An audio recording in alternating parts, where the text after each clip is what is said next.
Անժելայի հարցին պատասխանելով, ասելով, որ անհամեստություն չանեմ, բան չասեմ, միևնույնն է չեմ կարող թերագնահատել հանրային արձագանքի կոմպոնենտը ու չեմ կարող չհիշել, որ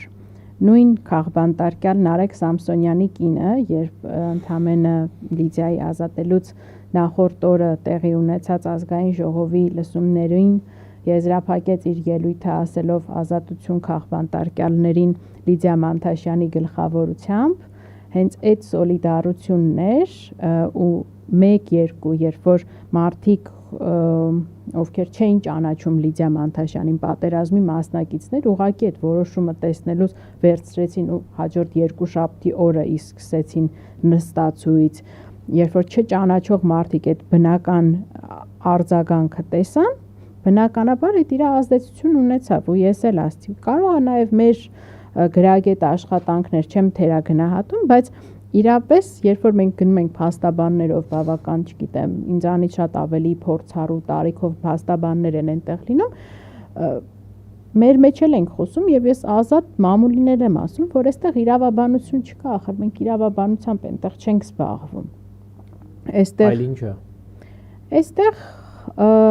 շինծու դատավարություն է, շինծու էլ չի, որը որ ի սկզբանե մեկնարկը տրվել էր կարևոր այստեղ բանի ակտը, իշխանությունների մաս այդ սկզբի այդ բաներն էին, քարոզչություններ, երբ որ այդ հրահանգը իջեցվեց բոլորին ասելու terrorist, չգիտեմ, ու կփորձելու այդ կլիշեն կպցնել, այդ ձայնագրությունները կտրտել, կպցնել վիդեոներ, չգիտեմ, թարգմանել անգլերեն եւ այլն, բայց այդ այն պահներ, երբ որ իրանք պաշտպանված էին նախաքննական գաղտնիքով ու կարող էին այդ դա անել, բայց երբ որ հիմա գործը եկել է դատարան, չգիտեմ, դուք դատավարություններին հետևում եք, ոնց է, բայց տեսնում եք, ախր դատախազները որևէ մեկի վերաբերյալ այսքան ժամանակ մի փաստ վկայակոչած կան, այլ օրինակ ասեն, չգիտեմ, գտնում ենք, որ Վահագն Չախալյանին կամ Մովսես Շարբաթյանին կամ այս մյուսին պետքա պահել կալանքի տակ, որովհետև իրանք այսպիսի բան են արել։ Այդպիսի մի փաստի վկայակոչում մենք արդեն որերորդ ամիսն է, օգոստոսի 19-ից մինչև նոյեմբերի 29-ը այս դրությամբ նիստեր ենք ունենում, որևէ այդպիսի նախադասություն չի հնչել դատական նիստերի ժամանակ դատախազների կողմից։